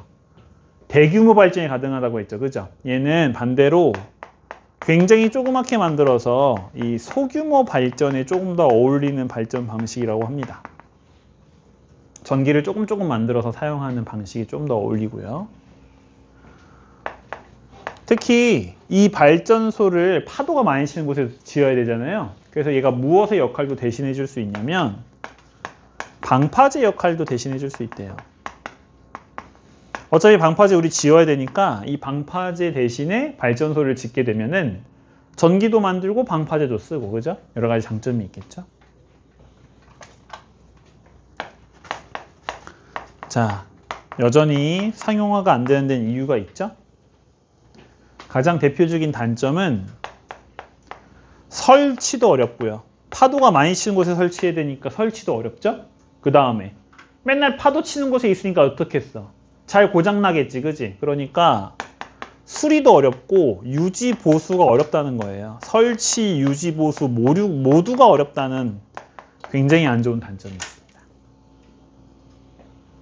자, 아까 조력발전과 반대라고 했죠? 아까 조력발전의 장점이 뭐였어요? 발전량을 예측하기가 쉽다라고 했었죠? 얘는 어떻다? 당연히 파도가 얼마나 많이 칠지 얼마나 자주 칠지 우리가 알 수가 없죠. 그렇죠? 당연히 발전량 예측이 안 됩니다. 그래서 실제로 이 파력발전은 뭐랑 짝 지어도 문제가 잘 나오냐면 조력발전과 짝이 지어서 잘 나와요. 왜? 장단점이 거의 정반대에 가깝기 때문에. 그죠? 조력발전은 대량 발전이 좋았지만 얘는 소규모 발전이 좋고요. 얘는 앞에 있는 조력발전은 발전량을 예측하기가 쉬웠지만 얘는 예측이 잘 안 되죠. 그죠? 이런 장단점을 서로 나눠 갖기 때문에 조력발전과 같이 짝이 지어져서 문제가 잘 나옵니다. 자, 오늘의 마지막 발전 방식은 자, 수소 연료 전지라는 방식입니다. 수소 연료 전지. 엄청 천천히 했는데 아직도 시간이 이렇게 많이 남자니 이럴 수가. 굉장히 뜸을 들여서 천천히 해야 되겠다.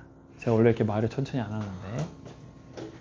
자, 먼저 연료 전지는 무엇이냐면 자, 말 그대로 연료가 무슨 뜻이죠? 연료가 무슨 뜻이에요? 연료. 아씨, 연료 알잖아. 연료가 무슨 뜻이야?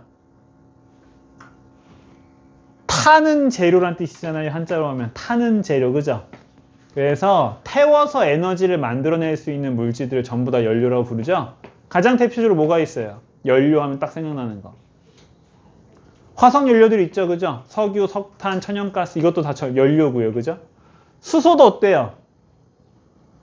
불 붙이면 뭐 한다고 들었어요? 폭발한다고 들었죠? 그 성질 혹시 뭐라고 하는지 기억나세요? 불을 붙이면 폭발하는 성질.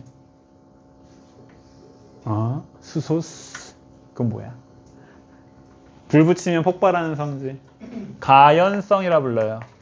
처음 들어봐요? 처음 듣니? 그렇죠. 그죠? 근데 가연성 하면 불이 잘 붙는다라고 생각할 수 있는데 불이 잘 붙는 산소는 무슨 성질을 갖고 있다고 설명하냐면 조연성을 갖고 있다고 설명해요. 알겠죠? 불을 붙여서 폭발하는 성질을 뭐라 부른다? 가연성이라 부릅니다. 알겠죠? 수소도 역시 이런 가연성을 갖고 있는 대표적인 뭐예요? 연료예요. 자, 근데 그런 연료들을 태우지 않고 뭘로 바꾸겠다? 전기 에너지로 바꾸겠다. 자, 요게 연료 전지의 뜻이에요. 이해되시나요? 그래서 연료 전지는 말 그대로 자, 연료를 이용해서 자, 전기 에너지를 생산하는 장치나 방식을 연료 전지라고 부르고요. 자, 그 연료 전지 중에서도 무엇을 대신 사용하는? 수소를 사용하는 방식을 수소 연료 전지라고 부른다는 거죠. 자, 얘는 무슨 에너지를 이용하는 거예요? 바로 수소가 갖고 있는 에너지를 이용하는 거고요. 이렇게 물질 안에 들어있는 에너지를 우리가 뭐라 불렀었죠? 물질이 갖고 있는 에너지. 응? 그렇지. 자, 수소의 화학 에너지가 근원 에너지라고 보시면 될 것 같아요. 자, 그런데 아주 중요하죠? 자, 얘도 역시 이 수소의 화학 에너지를 바로 전기 에너지로 바꾸는 과정. 즉, 뭘 사용하지 않는다? 그렇지. 발전기를 사용하지 않는다는 게 역시 아주 중요한 특징이에요. 자, 그래서 우리 통합과학 2에서는 발전기를 사용하지 않는 이 발전 방식 두 가지, 태양광 발전과 수소 연료전지 두 가지가 주로 강조가 되는 편이니까 여러분들이 얘네 둘을 빼면 대부분은 발전기를 사용한다. 이런 식으로 암기를 해도 괜찮겠죠, 그죠?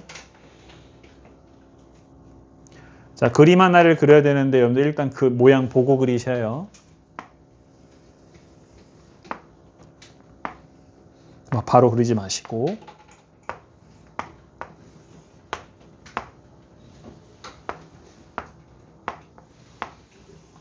자, 수소연료전지의 대략적인 구조를 그리는 건데요. 뭐 대부분의 책들이 이렇게 그려져 있어요.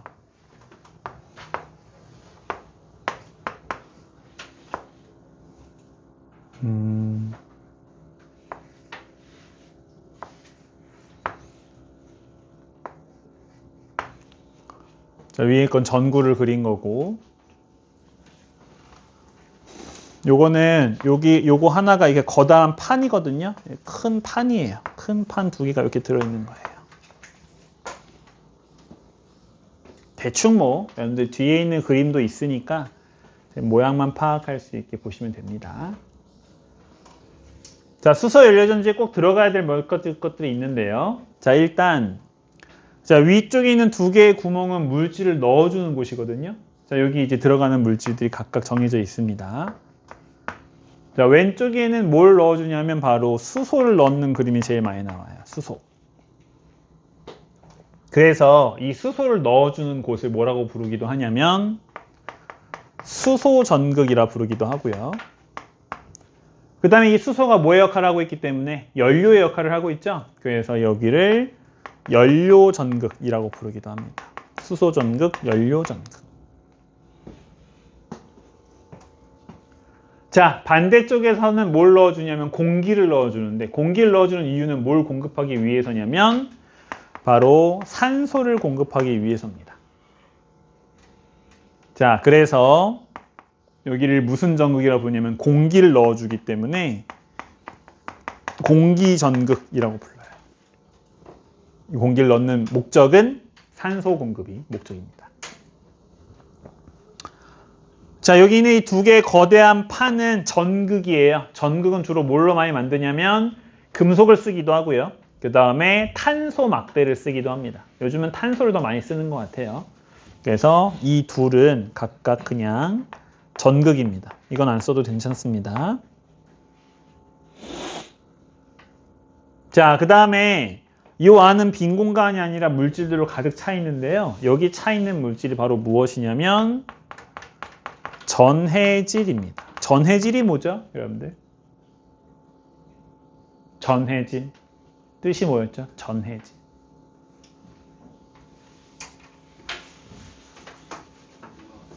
그렇죠. 어느 상태에서? 전류가 그냥 잘 통하는 물질은 우리가 도체라고 불러요. 그죠? 전해질은 용액 상태에서. 뭔가가 섞였을 때. 그죠? 그래서 전해질은 용액에서 전류가 잘 흐르게 하는 물질을 전해질이라고 부르죠.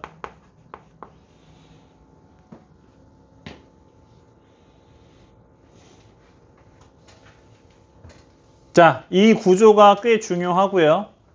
당연히 여기 들어가는 물질의 위치는 뒤바꿀 수 있습니다. 뒤바꿀 수 있는데 자, 수소가 들어가는 곳을 수소전극, 산소가 들어가는 곳을 공기전극이라고 부른다. 이렇게 기억하시면 되겠고요. 자, 여러분들 마침 또 화생에서 산화환원을 배웠죠? 바로 수소 연료전지가 중요한 이유는 바로 이 산화환원을 이용한 대표적인 장치이기 때문이고요. 그래서 이 두 개의 극에서 일어나는 화학 반응이 굉장히 중요합니다. 첫 번째, 수소전극, 연료전극에서 일어나는 반응입니다. 자, 이 연료전극에서는 자, 수소가 방금 들어갔는데요.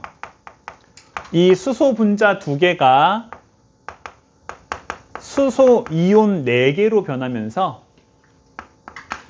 전자 4개를 바깥으로 내놓는 반응이 일어나게 됩니다. 자, 전자가 바깥으로 나왔어요. 무슨 반응? 무슨 반응? 그렇죠. 산화가 일어나는 반응이에요. 자, 이 연료전극에서 뭐가 일어나고 있다? 산화가 일어나고 있답니다. 자, 그러면 산화와 환원은 항상 어떻게 돼야 되기 때문에 동시에 일어나야죠. 그죠? 때문에 산화의 반대 과정인 환원이 일어나야 되겠죠. 어디서 일어난다? 그게 공기전극에서 일어납니다. 자, 공기전극에서는 바로 산화전극, 연료전극에서 발생한 수소 이온과 전자가 이동을 하고요. 여기에 공기전극을 통해 들어온 산소가 반응을 하게 됩니다. 자, 그래서 물이 되는 자, 이런 환원 반응이 공기전극에서 발생을 하게 되죠.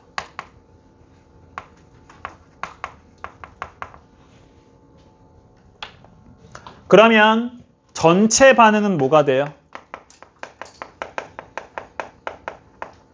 전체 반응이라고 한다면은 요거 위에 거 두 개를 더해줘야 되겠죠. 그죠? 자, 요 두 개를 더하게 되면 수소 두 개가 들어가고 산소 한 개가 들어가서 물 두 개가 만들어지는 반응으로 요약이 되고요.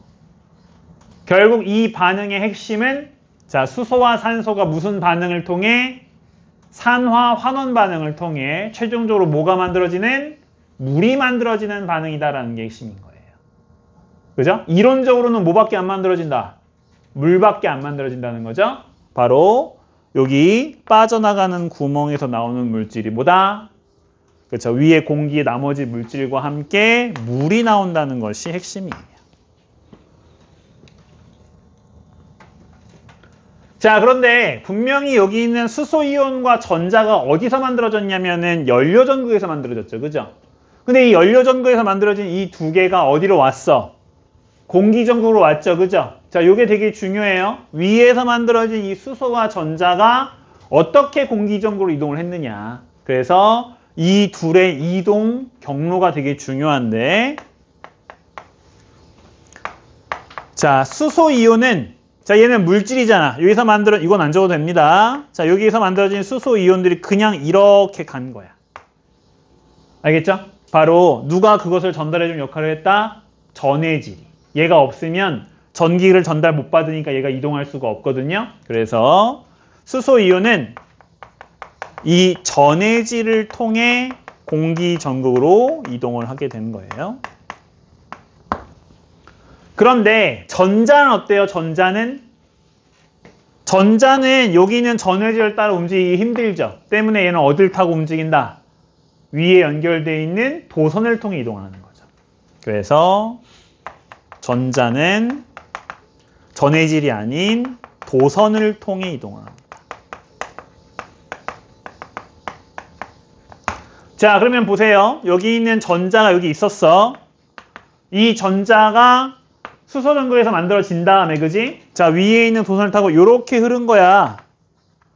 맞지? 그러면 우리는 전자를 볼 수 없지. 대신 뭘 관찰할 수 있어? 전류를 관찰할 수 있잖아. 그지? 그러면 우리 눈에는 전류가 어디에서 어디로 흐르는 것처럼 보여요? 전자가 이렇게 움직였잖아. 그지? 그러면 전류는 어떻게 움직여야 돼? 반대로 움직여야죠. 왜? 전류와 전자의 이동 방향은 항상 어떤 관계니까? 그렇지. 항상 반대 관계. 이해되시죠? 그죠? 자, 그런데 이 전류라고 하는 놈은 항상 무슨 극에서 무슨 극으로 흐르죠?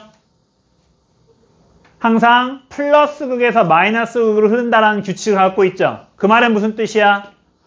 산화전극, 아니 여기 수소전극과 공기전극 중에서 누가 플러스 극의 역할을 하고 있다? 그렇지. 공기전극이 플러스 극의 역할을 하고 있고 연료전극, 수소전극이 무슨 극의 역할? 마이너스 극의 역할을 하고 있다. 이거 이해되세요? 자, 굉장히 중요한 내용이에요. 자, 일단 이 전자가 도선을 통해 이동했다. 굉장히 중요하고 그 다음에 이 전자의 이동 방향을 통해 우리가 전류의 방향을 알 수가 있었지? 자, 그걸 통해 뭘 확인할 수 있다? 산화가 일어나는 연료전극은 무슨 극의 역할을 한다? 마이너스 극의 역할을 한다. 환원이 일어나는 공기전극은 무슨 극의 역할을 한다? 플러스 극의 역할을 한다. 이거 이해되십니까?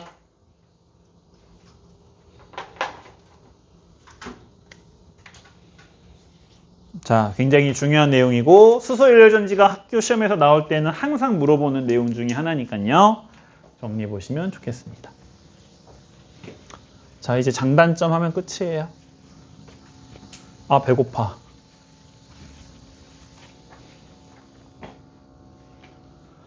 제가 2달 동안 다이어트를 했거든요.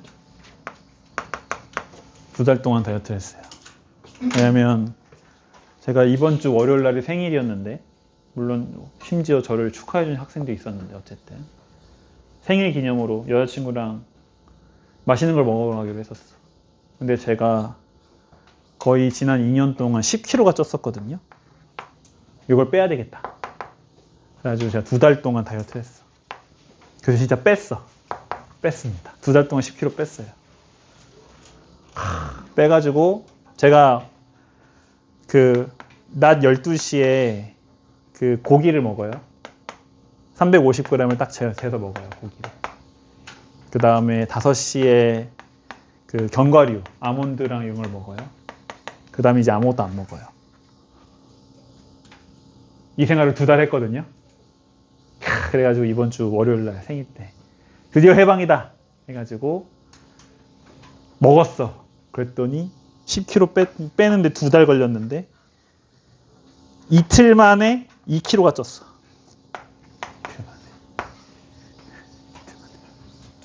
그래서 또 급히 쪘으니까 급히 빼려고 다시 또 다이어트를 시작했더니 저는 배가 고프네요. 굉장히 배가 고파. 여러분들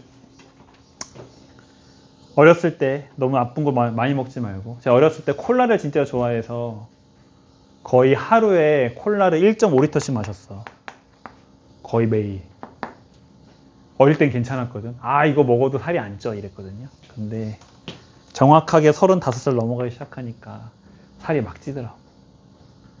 안 좋은 거 먹지 말고 여러분들. 고기로 살찌는 건 괜찮은데 설탕으로 살찌면은 나중에 빼기 힘드니까, 저처럼 고생해야 되니까. 그지? 안 좋은 거, 사탕, 젤리 이런 거 먹지 말고 좋은 거 먹어. 고기 먹어, 얘들아. 그래서 지금 굉장히 배가 고픕니다. 그렇다. 자, 장점. 자, 수소 연료전지의 장점 되게 중요한데, 자, 앞에 있는 애들과는 좀 다른 장점 하나가 추가돼요. 당연히 얘 친환경적이에요. 근데 여기서 조심하셔야 될 것은 반영구적은 아닙니다. 반영구적은 아니니까 그거는 여러분들 보시고. 두 번째 장점이 되게 중요한데요. 자, 얘는 화학 에너지를 전기로, 에너지로 바로 전환하기 때문에 아주 좋은 중요한 장점, 발전 효율이 매우 높습니다. 매우 높다. 자, 앞에 이런 장점 없었죠, 다른 애들은. 그죠? 자, 얘는 이런 장점이 추가가 되거든요. 그래서 얘만이 갖고 있는, 우리 통합과학에서는 얘만 갖고 있는 규칙, 특징 중에 하나이기 때문에, 자, 자주 문제에 언급되는 굉장히 중요한 특징입니다.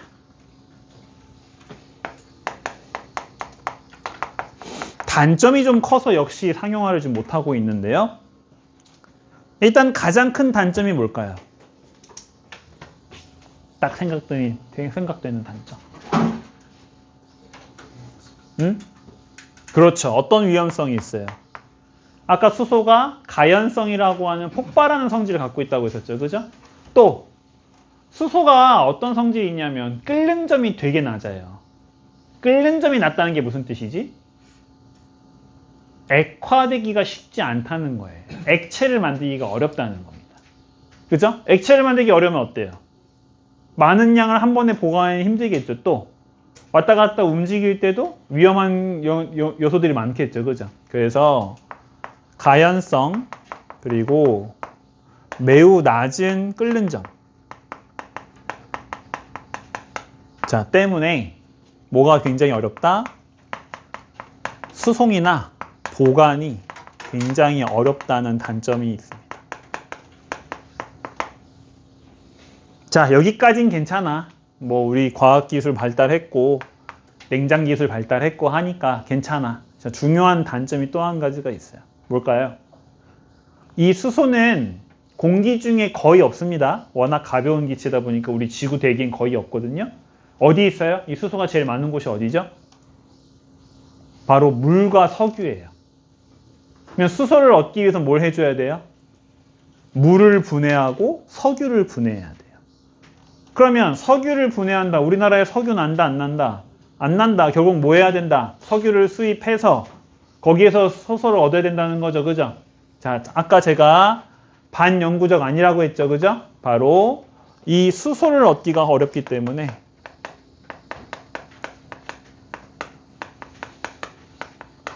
자, 얘를 얻기 위해서는 여러 가지 자원의 한계에 부딪힐 수밖에 없다.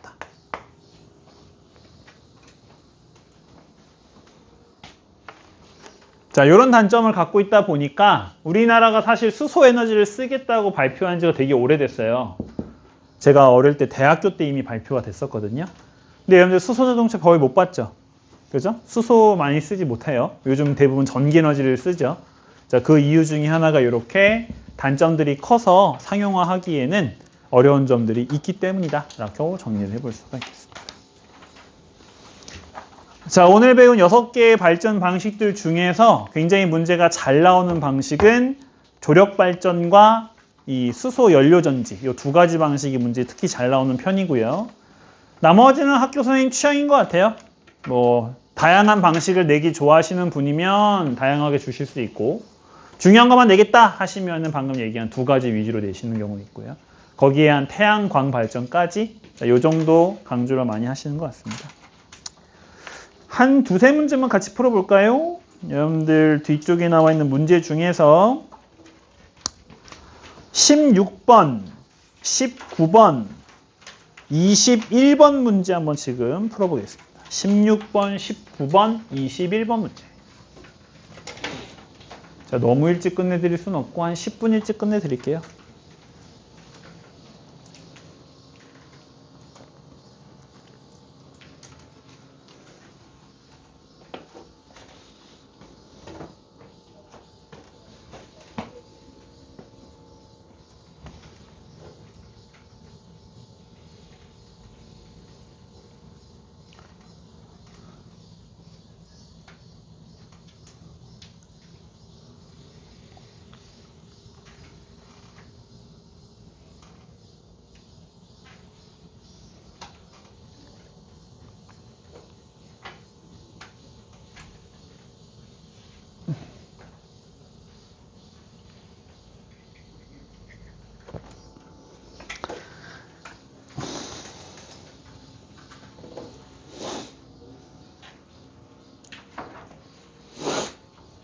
(16번) (19번) (21번) 16번 문제. 자, 마이너스 극이에요. 그죠? 자, 마이너스에 들어가는 기체 이름은 수소고요. 그죠? 그 다음에 플러스에 들어가는 기체 이름이 산소였죠. 자, 기억 틀렸고요. 자, 이 반응 결과 뭐가 만들어집니까? 물밖에 안 만들어져요. 그죠? 자, 이산화탄소가 만들어지지 않기 때문에 친환경적이다. 이렇게 얘기할 수가 있는 겁니다. 화학에너지를 전기에너지로 전환하는 장치다. 맞죠? 자, 수소의 화학에너지를 전기에너지로 전환하는 장치입니다. 19번에 자, 파력발전소예요. 그죠? 자, 파력발전, 파도의 힘은, 파도의 에너지는 기후에 상관 있죠. 그죠? 기후에 매우 큰 영향을 받게 되고요. 발전시설 방파제로 사용할 수 있다. 맞습니다. 자, 우리나라 같은 경우에는 파도를 바로 이용하는 게 아니라 그로 인한 공기의 압축을 이용한다라고 했었죠. 자, 니은과 디귿이 옳은 설명이고요. 21번에 자, 태양광 발전 초기 투자 비용 많이 든다.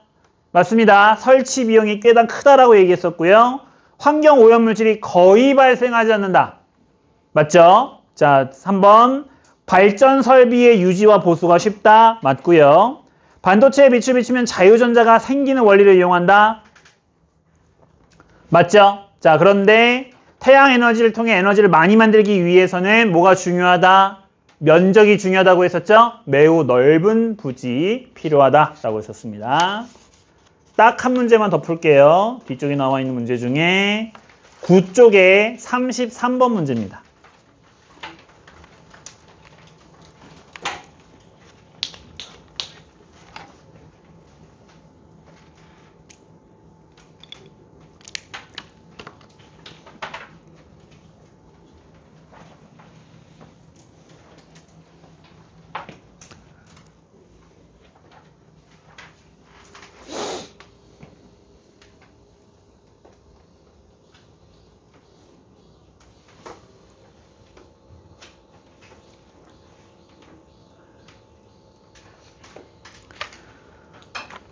자, 33번에 풍력 발전인데요.